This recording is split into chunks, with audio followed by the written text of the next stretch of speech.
জিহ্বার ডগার সাথে একটি ব্যান্ড রয়েছে, এর ফলে জিহ্বাটাকে সুন্দর করে নাড়াতে পারে না, টাং মুভমেন্টটাতে হ্যাম্পার হয়, যে কারণে কথাটা একটু বেঁধে যায়, স্টামারিং হয়। ও যদি কোনো ডিবেট বা বিতর্ক প্রতিযোগিতা অংশ নেয়, ও কিন্তু পিছিয়ে যাবে। ও কোনো একটা কম্পিটিশনে গেলে পিছিয়ে যাবে। ও কোরআন তেলাওয়াতে অংশ নিয়ে সুর দিয়ে কথা বলতে সমস্যা হবে। তো এই ধরনের সমস্যা থেকে মুক্তি পাবার পথ একটি, আর সেটি হচ্ছে রিলিজ অফ দ্য টাং টাই। তোমার নাম কি বাবু? আব্বা ভাই। হ্যাঁ, তোমার আব্বুর নাম কি? শিবুল সিদ্দিকী। তুমি বড় হয়ে কি হতে চাও? আমি খেলাধুলা করবো। খেলাধুলা করবা?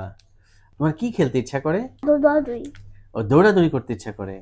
এই দৌড়াদৌড়ি খেলাটা তোমার খুব ভালো না? হ্যাঁ। আচ্ছা, গাড়ি চালাতে ইচ্ছা করে? হ্যাঁ। It's very good.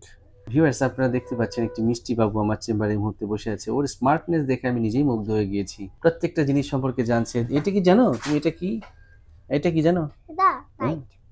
এটা হেডলাইট। আসো, তোমার গলার ভিতরে দেখবো। হ্যাঁ, এই যে ওর গলার ভিতরে আমরা কি দেখতে চাই। আপনারা নিশ্চয়ই খেয়াল করছেন যে যখন কথা বলে একটু কিন্তু অস্পষ্ট, অর্থাৎ কথাগুলো বেঁধে যাচ্ছে। এর একটি সুনির্দিষ্ট কারণ কিন্তু ওর মধ্যে রয়েছে, আর সেটি হচ্ছে টাং টাই। দেখি বাবু, তোমার জিহ্বাটা একটু দেখি তো।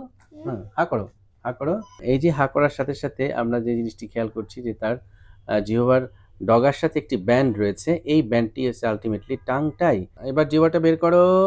হ্যাঁ, এই বের করতে গেলে যেটি দেখা যায় যে জিহ্বার যে ডগাটা আলটিমেটলি কিন্তু পুরোপুরি বের হতে পারে না ডিউ টু দিস টাং টাই। এই টাং টাইটা নিয়েই কিন্তু আজকে আমাদের কাজ, তাই না? এই যে আমরা কি করব জানো? তোমার এই যে জিহ্বার মাথায় বা ডগায় একটি ব্যান্ড আছে যেটির নাম আছে টাং টাই।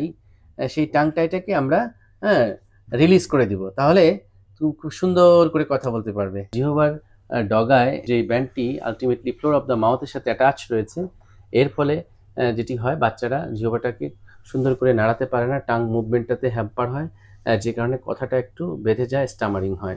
তো এই ধরনের সমস্যা থেকে মুক্তি পাবার পথ একটি, আর সেটি হচ্ছে রিলিজ অফ দ্য টাং টাই।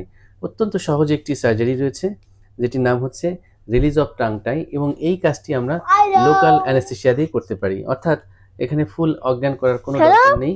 একটা স্প্রে মারার সাথে সাথে কিছুক্ষণের মধ্যে তার জিহ্বার এই ডগাটি একটু অবশ হয়ে যাবে, এবং সেই ফাঁকে আমরা আলটিমেটলি একটি বাইপোলার কর্ড দিয়ে কোয়াগুলেশন মেথডে এটাকে রিলিজ করি। এই কাজটা আমরা যদি পরবর্তীতে করে দিই, তাহলে আবরার খুব সুন্দর করে স্মার্টলি আর সুন্দর করে কথা বলতে পারবে। আমি তো আবরারের সাথে গল্প করতে করতে কিন্তু পুরো ইয়াটা সম্পর্কে কিন্তু বলে দিলাম। আপনি কি বুঝতে পেরেছেন জিনিসটা? আমি বুঝতে পেরেছি। আচ্ছা, তো মূলত এই প্রবলেমের জন্য ওর শারীরিক, মানসিক, দৈহিক খুব কোনো ক্ষতি হবে না। শুধুমাত্র আসলে কনফিডেন্স লেভেলটা, একটা মানুষ যখন সুন্দর করে কথা বলতে পারে না, ও আরো একটু ওয়াইজ হবে, একটু বুঝতে শিখবে, তখন কিন্তু ওর একটু খারাপ লাগবে। এটা একটা সোশ্যাল এমব্রেসিং সিচুয়েশনের মধ্যে সে পড়ে যাবে যে কি ব্যাপার, আমি ঠিক মতন বলতে পারছি না কেন। যেমন ধরুন, ও যদি কোনো ডিবেট বা বিতর্ক প্রতিযোগিতা অংশ নেয়, ও কিন্তু পিছিয়ে যাবে। ও কোনো একটা কম্পিটিশনে গেলে পিছিয়ে যাবে।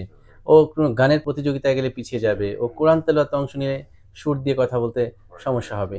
যে কারণে ওর চলার পথটাকে সুগম করার জন্য, আরো সুন্দর করার জন্য এই জিনিসটা আমাদের অ্যাজ আর্লি অ্যাজ পসিবল করে দিতে হবে। আমরা যদি ছোটবেলায় এই কাজটা করি, তাহলে বাচ্চারা খুব সহজে এটাকে অ্যাডাপ্টেড হয়ে যায়।